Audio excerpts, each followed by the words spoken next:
अगली बड़ी खबर वो भी बांग्लादेश से जुड़ी हुई है, जहां हिंसा के बीच निशाने पर हिंदू भी नजर आ रहे हैं। उपद्रवी हिंदुओं को निशाना बना रहे हैं। कई मंदिरों को उपद्रवियों ने तोड़ा है। हिंदू गांव पर प्रदर्शनकारियों ने हमला भी किया है। बांग्लादेश की ये तस्वीरें, और आपको ये यहां पर जानकारी दें आंकड़ों की कि इस वक्त बांग्लादेश में 12,000 भारतीय हैं जिनको सुरक्षित भारत लाने के बात पर चर्चा की जा रही है, मंथन किया जा रहा है। पहले भी एडवाइजरी जारी की गई थी।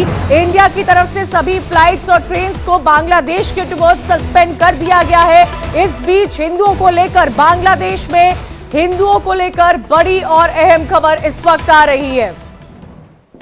बांग्लादेश में आरक्षण की आग इतनी रौद्र रूप धारण कर लेगी, ये किसी को भी नहीं पता था। सिर्फ 45 मिनट के तख्ता पलट ने पूरी दुनिया को चौंका दिया। बांग्लादेश में हिंसा को श्रीलंका के पूर्व में हुए सियासी हालात से जोड़कर देखा जा रहा है। ऐसे में सबसे ज्यादा अलर्ट पर इस वक्त भारत है। फिलहाल आपको 4 तस्वीरें दिखा रहे हैं। तस्वीरों को देखिए, समझिए कि किस तरह आरक्षण विरोध की आग थमने का नाम नहीं ले रही है। ये 4 तस्वीरें हैं जो ये बयां कर रही है। पहली तस्वीर से आप ये समझिए, ये बांग्लादेश के अलग अलग दिनों की तस्वीरें हैं। हाई कोर्ट के उस फैसले ने बांग्लादेश में ये आग भड़का दी है। इसी खबर को लेकर आयुषी और नवीन का रुख करते हैं। लगातार सुबह से बांग्लादेश से जुड़ी अहम खबरों पर हमें अपडेट दे रहे हैं आयुषी। देश भर की, दुनिया भर की नजरें इस वक्त बांग्लादेश पर टिकी हुई है, लेकिन आज भी मैं वो दिन याद करना चाहती हूं जब शेख हसीना को पहले भी भारत ने शरण दी थी। 6 साल का वक्त उन्होंने गुजारा है। भारत बांग्लादेश के बहुत ही घनिष्ठ रिश्ते हैं, अच्छे मित्र माने जाते हैं। ऐसे में आगे गोइंग फॉरवर्ड क्या स्थिति आपको नजर आ रही है? तमाम लोगों से भी आपने बातचीत की होंगी आयुषी। जी बिल्कुल, भारत और बांग्लादेश की जो घनिष्ठ मित्रता रही है वो किसी से छुपी नहीं है, लेकिन ऐसे में शेख हसीना हमेशा से एक अहम कड़ी मानी गई है। और शेख हसीना का भी भारत से एक अलग रिश्ता रहा है हमेशा से। जिस वक्त उनके परिवार के तमाम सदस्यों को मार दिया गया था, उसके बाद शेख हसीना सबसे पहले भारत आई थी, यहाँ वो कुछ साल रही थी, उसके बाद उनका बांग्लादेश जाना हुआ था। और ऐसे में भारत में कई बड़े इवेंट हुए हैं जहाँ पे शेख हसीना बतौर बांग्लादेश की प्रधानमंत्री आई हैं। और आज के समय में जब वो एक मुश्किल घड़ी से गुजर रही हैं, जिस वक्त उनको अपना देश छोड़ना पड़ा, अपना घर छोड़ना पड़ा, तो उन्होंने सबसे पहले अपने मित्र देश भारत को याद किया है। वो भारत में है, लेकिन सवाल यह है कि भारत के लिए बड़ी चुनौती बन गई है, क्योंकि भारत और बांग्लादेश के जैसे रिश्ते रहे हैं जिसकी वजह से कई भारतीय मूल के जो लोग हैं वो बांग्लादेश में रहते आए हैं, हिंदू बांग्लादेश में रहते आए हैं। और आज की जो स्थिति है वो काफ़ी भयावह स्थिति हो चुकी है वहाँ पे। जब उस देश की प्रधानमंत्री सुरक्षित नहीं रही तो आप अंदाजा लगा सकती हैं कि वहां पे जो भारतीय रह रहे हैं, जो हिंदू रह रहे हैं, वो किस तरीके से अपनी सुरक्षा का ध्यान रख पाएंगे। क्योंकि जिस तरीके से देखा जा रहा है, क्योंकि शेख हसीना भारत में है तो पूरी दुनिया की नजरें एक तरफ बांग्लादेश पर है तो दूसरी तरफ भारत पे है कि आखिर भारत किस तरीके से शेख हसीना को पनाह देता है या किस तरीके से इसको टैकल करता है। और ऐसे में सर्वदलीय बैठक एक अहम बैठक थी जिसमें ये बात कही जा रही थी कि जितने भी विपक्षी पार्टियां हैं उनके सामने सारी बातें रखी गई है। प्रधानमंत्री मोदी की अध्यक्षता में ये बैठक हुई। इस बैठक में इस चीज पर भी चिंता जताई गई है कि अभी भी 12 से 13 हजार जो भारतीय मूल के नागरिक हैं वो बांग्लादेश में रह रहे हैं। और इसी पर चर्चा की जा रही है। सर्वदलीय बैठक हालांकि खत्म हो गई है, उस पर क्या चर्चा हुई, क्या मंथन हुआ, इसकी तस्वीरें भी हमने आपको दिखाई है। नवीन हमारे साथ जुड़े हुए, नवीन का रुख कर लेते हैं। नवीन, जो कल तस्वीरें आई हैं बांग्लादेश से, अभी जो तस्वीरें आ रही हैं, जो हालात इस वक्त बांग्लादेश के बने हुए हैं, हैरान करने वाली तस्वीरें हैं। जब शेख हसीना ने बांग्लादेश को छोड़ा और कैसे 45 मिनट, खबर ये भी आई नवीन कि वो देश को संबोधित करना चाहती थी लेकिन वो कर नहीं पाई क्योंकि हालात इतने बिगड़ चुके थे बांग्लादेश के। देखिए, बता दें कि बांग्लादेश की जनता को शेख हसीना अपना संदेश देना चाहती थी और उसकी वो तैयारी भी कर रही थी, लेकिन आर्मी के जो जवान जो उनकी सुरक्षा में लगे थे उन्होंने उसकी भी इजाजत नहीं दी और उन्हें ये कहा गया कि आपकी जान को खतरा है और आपको जल्द से जल्द जो सरकारी आवास है वो छोड़ना पड़ेगा। और फिर उन्हें वहां से एक पुराने एयरपोर्ट पर ले जाया गया और फिर वहां से उनके जो हेलीकॉप्टर है, हेलीकॉप्टर के जरिए वो अगरतला पहुंची और वहां से फिर वो हिंडन एयरबेस पहुंची। समझना होगा कि एक प्रधानमंत्री के पास इतना समय नहीं था कि वो अपनी देश की जनता को संबोधित कर सके और बस 45 मिनट का समय प्रधानमंत्री को दिया गया था, उनके परिवार को दिया गया था। क्योंकि इस वक्त एक और बड़ी खबर आ रही है, मैं सीधा उसका रुख करती हूँ। खबर आ रही है न्यूयॉर्क से। न्यूयॉर्क में बांग्लादेशी एम्बेसी पर हमला हुआ है। उपद्रवी बांग्लादेशी दूतावास में घुस गए हैं।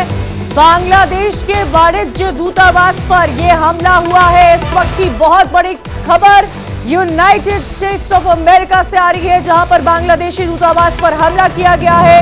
उपद्रवी बांग्लादेशी दूतावास में घुस गए हैं और वाणिज्य दूतावास पर हमला करते हुए नजर आए हैं। बड़ी खबर न्यूयॉर्क से इस वक्त आ रही है, जहां बांग्लादेश की एम्बेसी पर हमला किया गया है। देश भर से बांग्लादेश पर, विदेश में भी बांग्लादेश को लेकर नजरें टिकी हुई है। जैसे हालात बांग्लादेश के ये तस्वीर आपको दिखा रहे हैं। ये तस्वीर बताई जा रही है कि न्यूयॉर्क के एम्बेसी, बांग्लादेश के एम्बेसी की है। हालांकि आपको फिर दिखाएंगे तस्वीर, लेकिन बड़ी खबर इस वक्त की आपको बता रहे हैं। बहुत बड़ा खबर है, ये आपको जानकारी लीजिए। United states of America New York से बांग्लादेश की एम्बेसी पर हमला करने की कोशिश हुई है। आयुषी, नवीन लगातार हमारे साथ जुड़े हुए। नवीन, देखिए इसी मसले पर हम चर्चा कर रहे हैं। बांग्लादेश की जो कल तस्वीर आई है और जो इस वक्त हम तस्वीर दिखा रहे हैं, पीएम हाउस की तस्वीर में भी आपने देखा होगा कि जो युवा हैं, देश के युवा भविष्य माने जाते हैं, लेकिन युवाओं का ऐसा उपद्रव श्रीलंका के बाद अगर हमने कहीं देखा हो तो वो बांग्लादेश में ही देखा था। इतना ज्यादा गुस्सा। बिल्कुल, देखिए अगर ये पूरे आंदोलन को देखें तो इसमें 3 युवाओं की भूमिका काफ़ी अहम हो जाती है। जो तीनों युवा ढाका यूनिवर्सिटी में पढ़ाई करते थे। आंदोलन की नींव इन्होंने ही रखी थी और जब पुलिस ने इन्हें जुलाई महीने में गिरफ्तार किया था, उसके बाद छात्रों का आक्रोश भड़का और सड़कों पर हंगामा देखने को मिला। निश्चित तौर पर जहां भी, जिस देश में भी बांग्लादेश के काउंसिल हैं या फिर वहां पर उनके डिप्लोमेट्स रहते हैं, वहां पर सुरक्षा व्यवस्था बढ़ाई जा रही है, क्योंकि आशंका है कि वहां पर हमले हो सकते हैं। ऐसी ही तस्वीर हमने नई दिल्ली में बांग्लादेशी दूतावास के बाहर देखी थी। वहां सुरक्षा व्यवस्था चाक चौबंद कर दी गई है, क्योंकि जो बांग्लादेश के कट्टरपंथी ग्रुप हैं, चलिए ये आपको नवीन आऊंगी, लेकिन ये आप देखिए, ये जो तस्वीर है ना, ये न्यूयॉर्क के बांग्लादेश एम्बेसी की तस्वीर है। इस तस्वीर को देखिए, जहां पर बीएनपी के जो कार्यकर्ता हैं वो घुसते हुए नजर आ रहे हैं और ये है वो तस्वीर, बातचीत कर रहे हैं। प्लीज इसका साउंड जो है वो बढ़ाइएगा, अगर है तो नजर आएगा। जो सिचुएशन है देख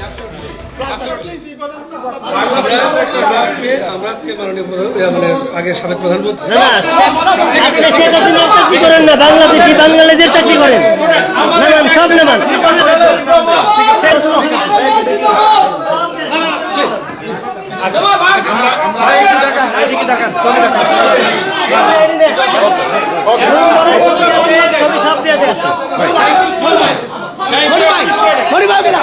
মনির ভাই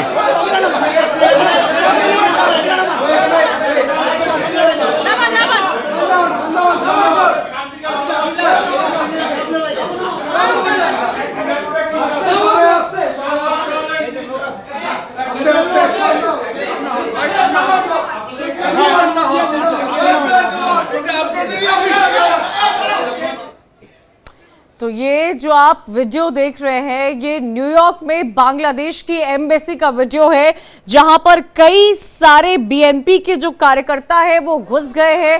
एम्बेसी के अंदर के लोग उन कार्यकर्ताओं को समझाने की कोशिश कर रहे हैं और एक तस्वीर में आपने ये भी देखा होगा कि मुजीबुर रहमान की तस्वीर उठाते हुए, मुजीबुर रहमान बांग्लादेश की आजादी में सबसे बड़ा नाम, शेख हसीना के पिता, उनकी पूरी फैमिली के साथ क्या कुछ हुआ था वो आप सबके सामने है। उनकी पूरी फैमिली को मार दिया गया था। सिर्फ शेख हसीना और उनकी बहन उस वक्त यूरोप के जर्मनी में थी, तभी वो सुरक्षित थी, उसके बाद वो वापस लौटी थी। लेकिन उनकी जो 71 में जिन लोगों ने बांग्लादेश की भूमिका की, उसकी जो तस्वीरें लगी है, उनको वहां से हटाते हुए तमाम गुस्से के साथ ये कार्यकर्ता वहां पहुंचे हैं और एम्बेसी का जो डेलीगेशन है वो उनको शांत करने की कोशिश कर रहा है।